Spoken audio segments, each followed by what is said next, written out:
LDF പരാജയത്തിലെ പ്രതികരണങ്ങളിൽ ചിലത് ആഹ്ലാദിപ്പിക്കുന്നതാണെന്ന് M Swaraj. LDFിന്റെ പരാജയത്തിൽ ഏറ്റവും കൂടുതൽ ആഘോഷിക്കുന്നത് സംഘപരിവാറാണ്. വർഗീയ വിഷവിതരണക്കാരി മുതൽ RSSന്റെ കൂലിപ്പണി നിരീക്ഷകർ വരെ ഇതിലുണ്ട്.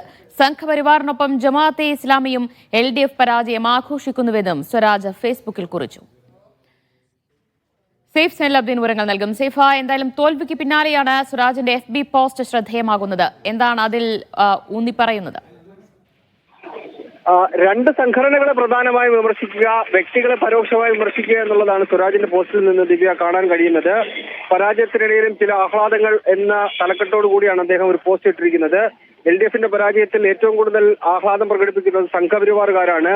വർഗീയ വിഷവിതരണക്കാരി മുതൽ RSSന്റെ കൂലിപ്പണി നിരീക്ഷകൻ വരെ സകല വർഗീയവാദികൾ ഇക്കൂട്ടത്തിലുണ്ട് എന്ന് പറയുക വഴി ശശികലയും അതുപോലെ തന്നെ RSSകാരനാണെങ്കിലും അത് തുറന്ന് സമ്മതിക്കാത്ത ശ്രീജിത്ത് പണിക്കരെ ഉദ്ദേശിച്ചുകൊണ്ടാണ് എം സ്വരാജ് ആ പോസ്റ്റ് ഇട്ടിരിക്കുന്നത്. RSSന്റെ സ്വന്തം സ്ഥാനാർത്ഥി താമര അടയാളത്തിൽ മത്സരിച്ച് കെട്ടിവെച്ച കാശ് നഷ്ടപ്പെട്ടിട്ടും സംഘപരിവാരം ആഘോഷിച്ച് തകർക്കുകയാണ് എന്ന പരിഹാസം കൂടി സ്വരാജ് മുന്നോട്ട് വെക്കുന്നുണ്ട്. ഇക്കാര്യത്തിൽ സംഘപരിവാറിനൊപ്പം ജമാഅത്തെ ഇസ്ലാമിയും ഉണ്ട് എന്നുള്ളതാണ് എം സ്വരാജിന്റെ മറ്റൊരു വിമർശനം. സംഘപരിവാർ നിലവാരത്തിൽ ആക്ഷേപവും പരിഹാസവും നുണയും ചേർത്ത് LDF പരാജയം അവരും ആഘോഷിക്കുന്നു എന്നുള്ളതാണ് മറ്റൊരു പോസ്റ്റായി നമുക്ക് കാണാൻ കഴിയുന്നത്.